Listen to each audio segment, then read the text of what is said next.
they agree with the fact of general statute, and that's what we're trying to say here. And that also that the fidelity bond is not going to be individually required on all the people that handle money for the city, because it's not just the 4 people that work downstairs in revenue collections. You probably are going to touch every department, and it would be extremely cost prohibitive to try to get individual bonds on each one. So basically the policy says the council agrees that we have a blanket bond because that's how the city has always handled it. We have an insurance policy. We have many policies, as you're aware of, but our blanket bond covers anybody that handles public funds or public assets or inventory. So that's essentially what this policy is referencing. We're just trying to get things put in writing and get the council to agree with it, and so therefore it is there for future councils to operate off of. Perfect. I have no problem. Council, as this one is again intended to be setting a policy non-controversial, this is intended to be something that is improving our internal accountability measures. Did not see this one as being something that was controversial, but still, given it's the first time council has seen it, wanted to be under new business instead of the consent agenda. Is there any thoughts, concerns, or debate on this one? I have no problem with that. No, it should be bonded. Hearing none, I'll entertain a motion to adopt. Do you need a motion to adopt and move forward? Do I have a resolution? Perfect. Yes, sir. Okay, so moved. All right, motion has been made. Yes. Made and properly seconded. Mm-hmm. All right, motion is made and properly seconded to approve the resolution of adoption of fidelity bond policy. Is there any further debate? Hearing none, all in favor, please raise your hands. All opposed, same sign. Seeing none, motion passes. Thank you. Sign that one tomorrow morning. Thank you. Have a good evening. So, all right, item 7.3. I'm picking up on a trend. You just want me to get straight to him? Well, there is a couple comments. There you go. Mr. Lewis said if you'd like to offer a preface of 7.3. This one, just so everyone's clear, is a right-of-way closing of a platted right-of-way on a piece of paper. So it doesn't exist in reality, but because it is a public right-of-way, we have to follow North Carolina general statutes to properly and legally close the public right-of-way. All right, Mr. Helmer, welcome. Thank you. If you walk us through this council.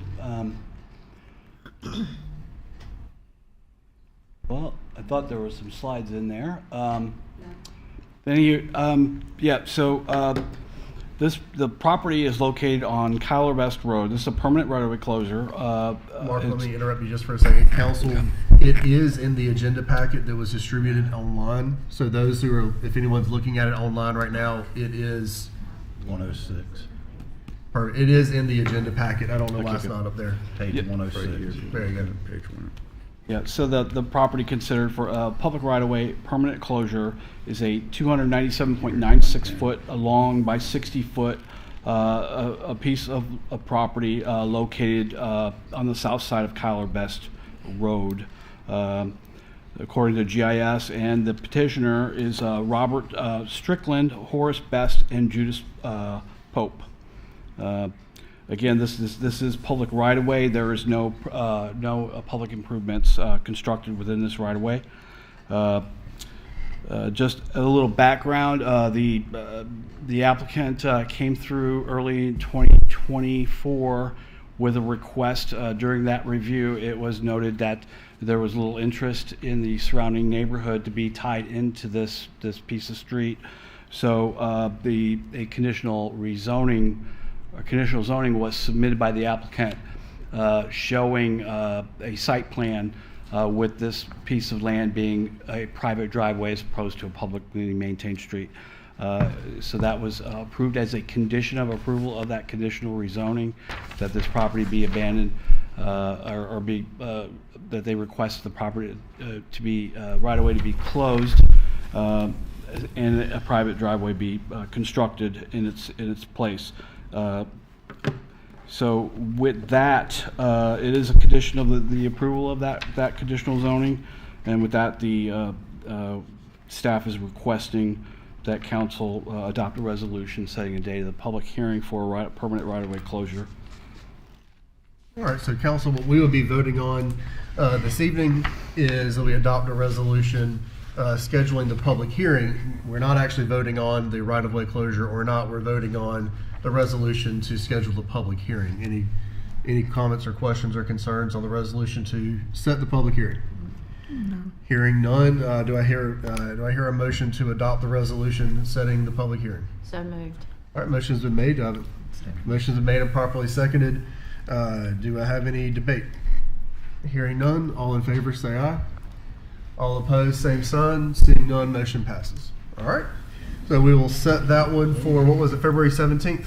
So that'll be the second meeting in February? All right. Sounds good. All right, so next, Mr. Helmer, might as well stay up front.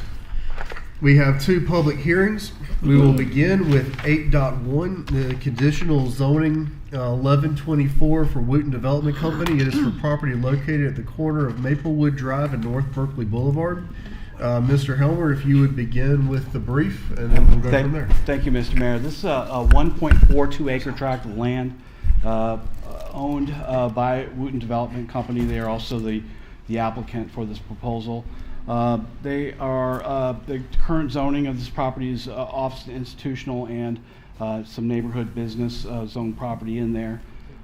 They are requesting that the property be rezoned to neighborhood business conditional zoning district. The comprehensive land use plan has identified this property as being suitable for mixed use 1 and medium density residential, or a portion of it as being suitable for residential. The applicant is requesting a change of zoning from the subject property from office and institutional O&I to the neighborhood business conditional zoning district for the purpose of constructing a multi-tenant commercial retail center. In your packet is a map showing the comprehensive land use plan, and the area in purple is basically the plan is recommending that these properties in purple are suitable for mixed use type developments. There is a small portion in the light tan area that is actually medium density residential. So the office institutional neighborhood business district, the existing zoning is established to provide for the development of office and community institutions that have similar development characteristics and require locations close to residential and commercial uses. This district encourages commercial uses and forbids industrial uses. The neighborhood business district is established to provide the services and commercial development needs to serve primarily adjoining neighborhoods. It is intended to promote the development of small pedestrian-oriented establishments whose character and use is compatible with nearby residential neighborhoods. Maximum building gross area is 24,000 square feet.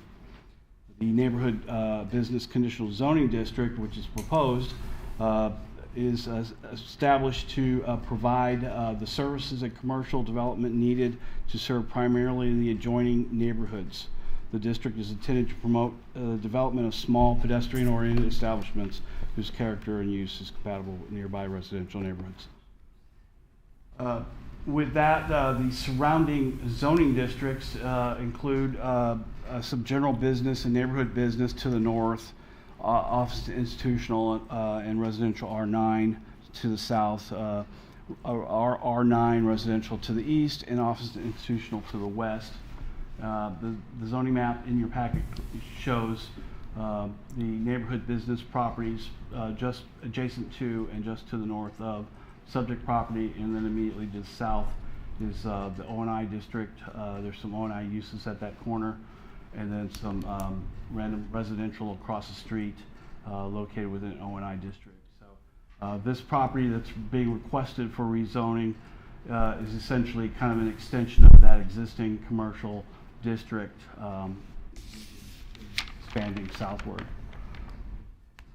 The applicant has requested that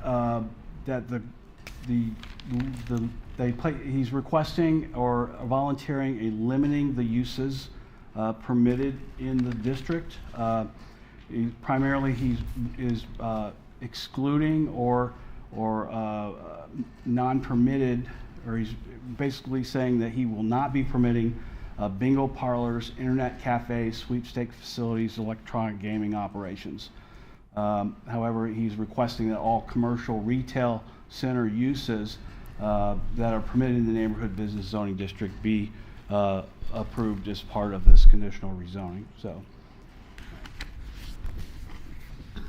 the city land use plan locates these parcels within the mixed use 1 and medium density residential portions of the land use designation. The neighborhood business zoning district is a corresponding zoning district to the mixed use 1 land use designation. This is not a corresponding zoning district to the medium density residential land use. So it's just basically we're saying there that there is a small portion of this tract that is identified for residential. So the comprehensive plan doesn't get it right all the time, but it is what it is. So staff has not distributed the proposed conditional rezoning to the TRC. Ultimately, the application is going to have to come back with a full set of drawings for staff review.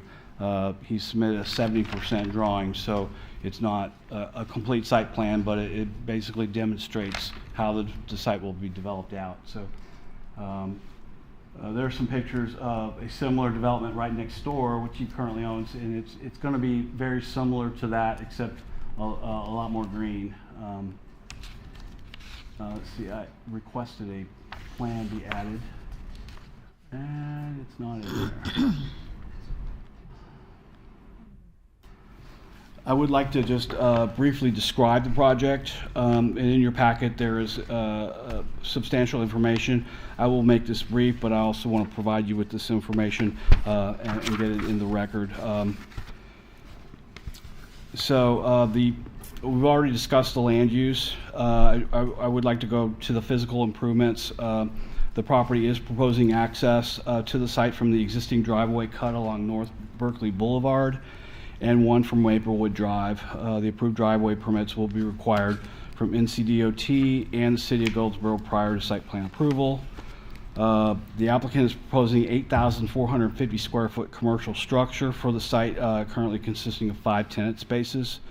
Parking will be provided, 59 parking spaces total, which equates to 1 space per 150 square foot of retail space. The project will be providing sidewalks along Maplewood Drive and North Berkeley Boulevard. A lighting plan has not been submitted, but it is understood that if the site does provide a lighting plan, it will have to meet minimum City of Goldsboro Unified Development or minimum ordinance standards. Interconnectivity has been shown tying the proposed strip center into the existing retail center just to the north. Engineering, city water and sewer is available at the site. City engineering will require approval of stormwater calculations and drainage plans. Again, it's a 70% drawing, so the engineering portion of the stormwater is reserved for later. However, the plan does show a suitable site on the property for a stormwater pond. So, landscaping. Street trees have been provided along Maplewood Drive and North Berkeley Boulevard, and a type A 10-foot wide landscape buffer is shown on the east, north, and east side of the property. A 10-foot buffer is actually a type A buffer is normally a 20-foot. They're showing a 10-foot reduced buffer because they're going to